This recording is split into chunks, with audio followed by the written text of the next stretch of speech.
कैसे हो दोस्तों। आज मैं आपको एक बहुत ही मार्मिक कहानी सुनाता हूँ। इस कहानी को सुनते वक्त आप इसे महसूस करना। मैं हूँ आपका अपना होस्ट और दोस्त प्रदीप। आप देख रहे हैं तलाश जिंदगी।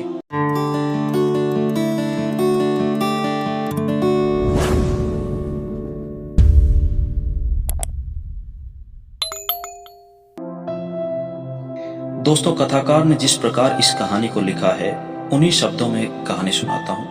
कहानी कुछ इस प्रकार है।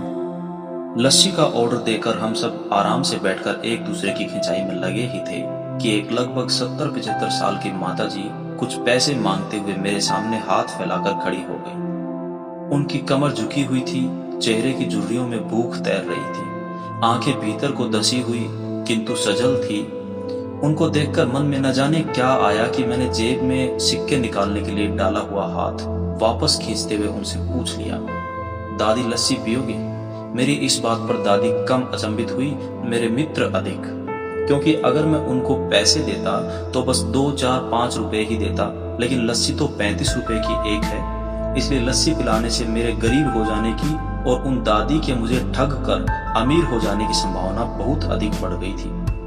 दादी ने सकुचाते हुए हामी भरी और अपने पास जो मांग कर जमा किए हुए 6-7 रुपए थे वो अपने कांपते हुए हाथों से मेरी ओर बढ़ाए। मुझे कुछ समझ नहीं आया तो मैंने पूछा, ये किस लिए? इनको मिला के कुछ पिला दो। भावुक तो मैं उनको देखकर ही हो गया था। रही बची कसर उनकी इस बात ने पूरी कर दी। एकाएक आंखें छलछला आई और भरभराए हुए गले से मैंने दुकान वाले से एक लस्सी बढ़ाने को कहा। उन्होंने अपने पैसे वापस मुट्ठी में बंद कर लिए और पास ही जमीन पर बैठ गई। अब मुझे वास्तविकता में अपनी लाचारी का अनुभव हुआ, क्योंकि मैं वहां पर मौजूद दुकानदार अपने ही दोस्तों और अन्य कई ग्राहकों की वजह से उनको कुर्सी पर बैठने के लिए ना कह सका। डर था कि कहीं कोई टोक ना दे, कहीं किसी को एक भीख मांगने वाली बूढ़ी महिला के उनके बराबर में बैठ जाने पर आपत्ति ना हो। लेकिन वो कुर्सी जिस पर मैं बैठा था मुझे काट रही थी। लस्सी कुल्हड़ों में भरकर हम लोगों के हाथों में आते ही मैं अपना कुल्हड़ पकड़कर दादी के पड़ोस में ही जमीन पर बैठ गया, क्योंकि ये करने के लिए मैं स्वतंत्र था। इससे किसी को आपत्ति नहीं हो सकती। हाँ, मेरे दोस्तों ने मुझे एक पल को घूरा, लेकिन वो कुछ कहते उससे पहले ही दुकान के मालिक ने आगे बढ़कर दादी को उठाकर कुर्सी पर बिठाया और मेरी ओर मुस्कुराते हुए हाथ जोड़कर कहा, ऊपर बैठ जाइए साहब। अब सबके हाथों में लस्सी के कुल्हड़ और होठों पर मुस्कुराहट थी। बस एक वो दादी ही थी जिनकी आंखों में तृप्ति के आंसू, होठों पर मलाई के कुछ अंश और सैकड़ों दुआएं थी।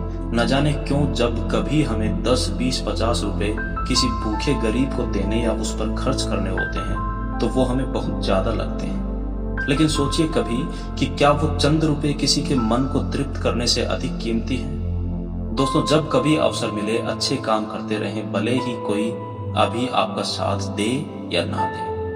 कैसी लगी आपको कहानी दोस्तों? कमेंट सेक्शन में लिखकर जरूर बताइएगा।